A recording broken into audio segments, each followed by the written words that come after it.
Last week I posted a video about entering the Apple ecosystem in 2020 for just around $1,000 USD, like the same price as like a modern day flagship, like the iPhone 11 Pro, for example. And I ended up going with 3 used products. I bought a used iPhone 8 Plus, a used 6th generation iPad, and I technically bought a mid-2014 MacBook Pro 13-inch. I already had this product. It was my previous MacBook Pro, but it's still a used product nonetheless, and we're going to kind of go over it. So I'm going to be unboxing these products that I have received here and kind of giving you my general vibe as to their condition and kind of how they feel, how they operate as of this year before I actually jump into using them on the day-to-day. And then of course I'll later report back to you as to how that goes. So this is technically a part 2 in a video series. You don't have to watch all these videos in order, but as of right now I had my, choosing the products video, which was part 1, and this is part 2, which is the unboxing of these products. So before we continue here, I'd really appreciate it if you leave a like on this video, comment if you have any questions, suggestions, or opinions, as the algorithm likes that and will help push my content to more people. So we have the iPhone 8 Plus here, we have an iPad 6th generation, and my old box for my mid-2014 MacBook Pro with the MacBook inside. Actually, we'll do a sort of a mock unboxing, because if you buy a used product, sometimes the seller is kind enough to send you the original box, but whatever, I just have to have a box to do an unboxing, right? So let's get to the iPhone 8 Plus here. I'm gonna put these other products to the side. My sister was kind enough to start this unboxing for me. She ripped the tape open and was like, I didn't order a phone, and I'm like, yeah, no shit. So here we have okay, some bubble wrap, and we have a cable, a lightning cable, a third-party one, I presume, and a, what is this here? A charger, a wall charger. So that's nice of them to include. This was a sort of bigger company, so I'm happy that they included that. If it was an individual seller, I guess they don't have to include a charger, but that's nice. So let's put the box to the side here, and I'll make sure this is in focus. And here we have what can only be the iPhone itself that I bought here. I bought a product red iPhone 8 Plus. Wise Power with the little serial number, and here we go. I love this phone, by the way. I loved the ad for it, and that's why I bought it. So here it is. Ooh, pretty color, man. Ooh, it's a little bit scuffed, I can already tell. Like, there's some paint chipping over here. It feels nice in the hand. It doesn't feel brand new, though. There's some, like obvious marks on the screen here and there. It wasn't totally clean. Let's turn it on. And it has a charge, wow. So there's a little bit of debris in the home button. It just looks like a used product, like it's been used for the past 2 years. To no one's surprise, this is a used product. I bought it for $340, $360 after tax. And yeah, it was worth it to me. It was worth this color. And oh shoot, it's already on. Let's turn up the brightness and turn on, I think iPhone 8 is supposed to have True Tone, right? What the f***? It's not showing up in the settings. Is this like an iPhone 7 that was like packaged in an iPhone 8 body? So after reading a quick article on iFixit, apparently this phone may have a damaged ambient light sensor, or it has a third-party display. So no True Tone for me, although this phone does come with its stock, which is a pretty decent feature. I'm kind of sad that my phone doesn't have it, but it's not that big of a deal. I mean, like, once you acclimate to a bluer screen, it just looks normal. So, oh well, I guess. But yeah, not too surprising. I don't know, because I feel like they wouldn't tell you if they replace the screen, but whatever. I got this for a good deal, and I'm not too sad about that here. So it's running the latest software. They were kind enough to upgrade that for me, and things seem to be running just fine. The A11 seems to be pushing iOS 13 very nicely here. It's not as smooth as my 11 Pro or the 11 because it doesn't have some kind of 120 hertz input lag rate or something, but it's definitely smooth. Apps open very quickly. Here's Safari, here's music, it's open to camera. So everything is very, very snappy. And I actually can't wait to put my SIM in here because I want to flex this red phone. And also I just want to find out if I can actually live with this phone in 2020 and, be comfortable with the performance here, which I assume that I will be, but we'll see. So that is that. Let's put this iPhone off to the side and then put all the other packaging contents back into the box here. Now let's get to the iPad. I'll actually move this out of the way a little bit more. Let's rip this open here. Damn, this is packaged really, really well. Okay. So we have another package within a package here. More priority mail packaging.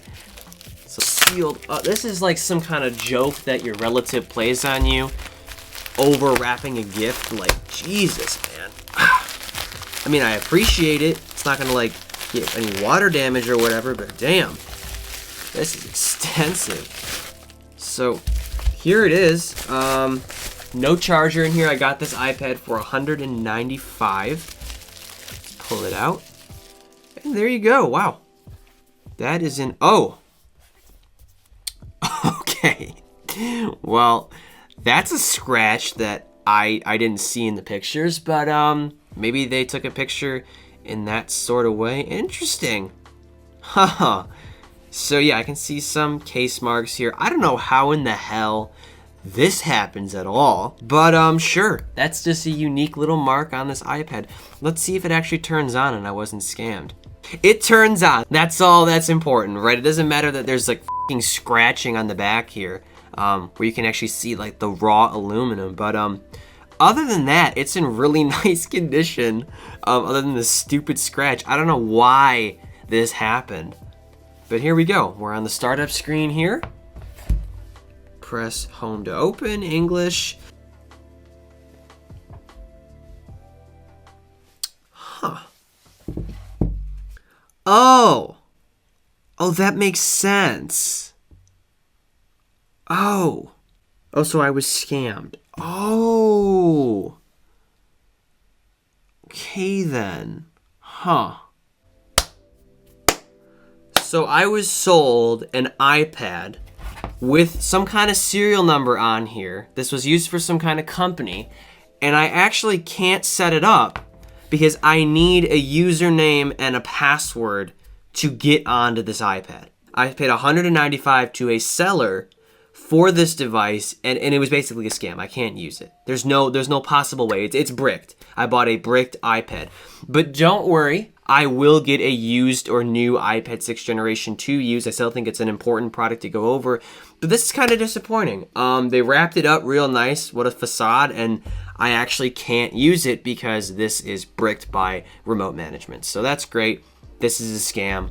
I got scammed. This is the first time I've ever got scammed over the internet. I'm going to report this to PayPal and hopefully get my money back for this piece of iPad. So great. So let's just pretend that this actually works and is, you know, a viable product here. And last up, let's get to my MacBook Pro 13-inch here, which is technically mine already, but if you were to buy it, this is probably the condition that it might come in. Mine is kind of rough, but I've used it nonstop for like 5 years, so it's kind of understandable. So here we go. My Apple logo is broken. It kind of got pushed in, so I don't want dust getting in there, so I put a sticker on it that my physics teacher gave me.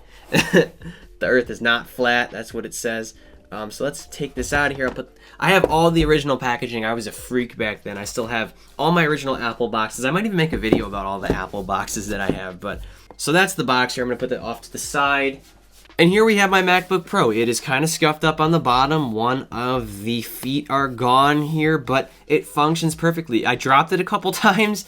The hinge is a little bit misaligned, but it works absolutely perfectly. The battery might be the only thing that's kind of degraded, so let's open it up here. I actually use this very, very often to record audio for this channel. I plug my AT2020 mic into here and I record using Audacity. So here we have Audacity actually up and running. And from my own experience on here, it runs just fine. I have Sierra on here. I haven't really updated it because I don't feel like it, but yeah, everything is smooth. The animations, the swiping through the OS, the trackpad is all great. The keyboard too, I like it better than that of my MacBook Pro 2019 because the keys actually are tactile and they're not going to break on you.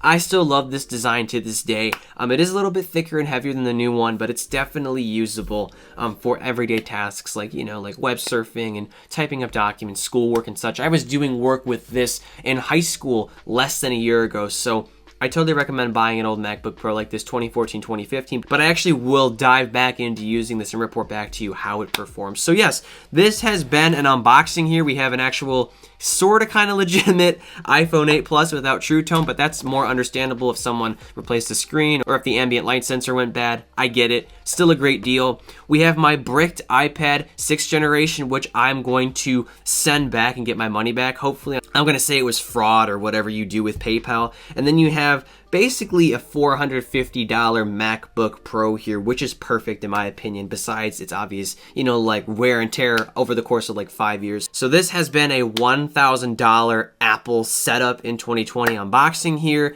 This cost around $1,016, including tax. I guess my only takeaway is you got to be careful buying stuff off of Swappa. The phone worked out for me, but this iPad, not so much. Maybe I didn't read in between the lines or something. Hopefully I didn't just buy a product really quick without thinking, but yeah, this was a mistake. Hopefully I get my money back, and I hope that you enjoyed this unboxing. And that about wraps things up. I hope you enjoyed this unboxing. Stay tuned for part 3, where I actually go into using these products on the day-to-day. There might be a part 4, I don't know, but I'm definitely going to get back to you on how these products operate in 2020 and if they're still viable and worth purchasing. I'd really appreciate it if you leave a like on this video. Once again, comment if you have any questions, suggestions, or opinions, and subscribe for more content like this. And as always, I'm Noah, and I will catch you all in the next one.